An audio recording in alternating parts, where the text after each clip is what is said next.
E a pergunta que eu te faço nessa manhã é: você já se sentiu rejeitado? Você já se sentiu desprezado? É sobre isso que nós vamos falar nessa manhã. Fique comigo por alguns instantes e nós vamos partilhar o como lidar com as rejeições. Olá, a graça e a paz do nosso Deus e do nosso Senhor e Salvador Jesus Cristo seja sobre a sua vida.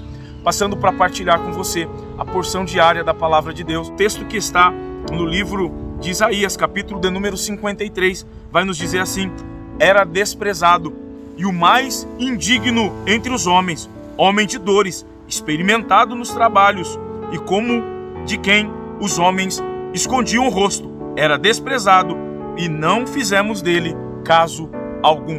Você já se sentiu assim?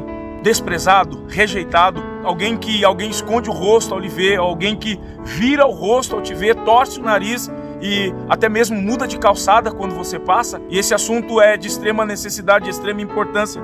O Dr. Guyon Winch, ele, ao tratar as rejeições, aponta que elas podem provocar uma dor tão aguda, capaz de afetar o nosso pensamento, de nos encher de raiva, de desestabilizar o nosso senso fundamental de pertencimento e de destruir a nossa confiança e a nossa autoestima. Perceba que muitas pessoas vão tratar essa questão da rejeição e do desprezo de várias formas. E uma das formas que as pessoas tratam esse desprezo e essa rejeição é dada ao abuso de substância, dado ao abuso de drogas, e muitas vezes vão se mutilar, muitas vezes elas vão se isolar, muitas vezes essas pessoas cairão numa depressão profunda ou até mesmo chegando ao ponto do suicídio. Como é que você tem lidado com a rejeição na sua vida? Como é que você tem lidado com o desprezo na sua vida? Porque fato é que esse sentimento, ela cria dores tão fortes e tão agudas no nosso sentimento, na nossa alma, dores muito mais difíceis de se lidar do que as dores físicas que nós temos no nosso corpo por conta de alguma enfermidade. Mas nós percebemos que tudo isso, ela vai levar as pessoas a um abismo profundo se não for tratada de forma adequada. Mas eu gostaria que você considerasse que muitas pessoas passaram por rejeições, e a Bíblia vai tratar o caso de Jefté, que foi rejeitado pela sua família, e caso de pessoas que foram até mesmo rejeitadas no ventre. Mas eu louvo a Deus, porque Deus hoje está falando conosco de uma forma extraordinária. Deus quer tratar você no íntimo, no âmago. Deus quer tratar as suas emoções, os seus sentimentos e os seus pensamentos acerca desse assunto. Esse assunto é chamado rejeição. Não teve ninguém melhor que soube lidar com isso do que Jesus. Ele vai nos dar o caminho, Ele vai nos dar o norte nessa manhã e vai nos direcionar como nós devemos tratar isso. A forma que Jesus é tratado aqui na Bíblia, é tratado entre os religiosos, é tratado entre os da sua época e até mesmo da sua parentela, da sua descendência, os da sua terra, os seus conterrâneos, os judeus. Ele veio para os judeus e os judeus o rejeitaram, recusaram, viraram-lhe as costas. Ele veio para os seus e os seus o rejeitaram. Mas eu louvo a Deus porque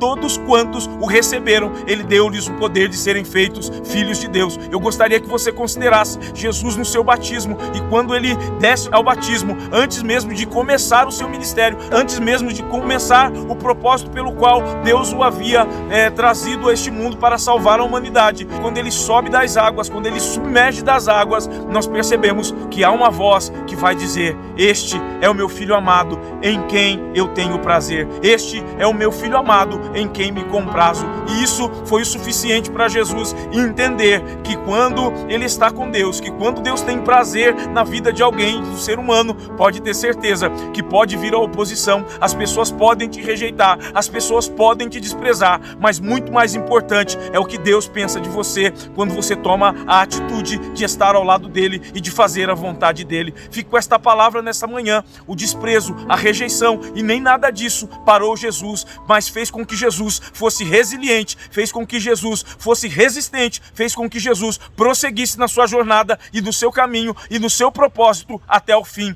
E Jesus foi obediente até o final, porque sabia que Deus tinha nele prazer, porque sabia que Deus o tratava como filho. Seja um filho de Deus. Entregue-se a Deus e aceite a sua obra redentora e salvadora sobre a sua vida, e você vai conseguir vencer a rejeição e o desprezo, porque o que os homens pensam pouco importa. O que importa é o que o Salvador, que o Criador e que o seu Deus pensa acerca de você. Deus te abençoe. Seja mais um filho de Deus, aceitando a graça salvadora e o propósito salvador e o projeto e o plano perfeito de salvação na vida do homem através da vida de Jesus Cristo. Deus te abençoe nessa manhã.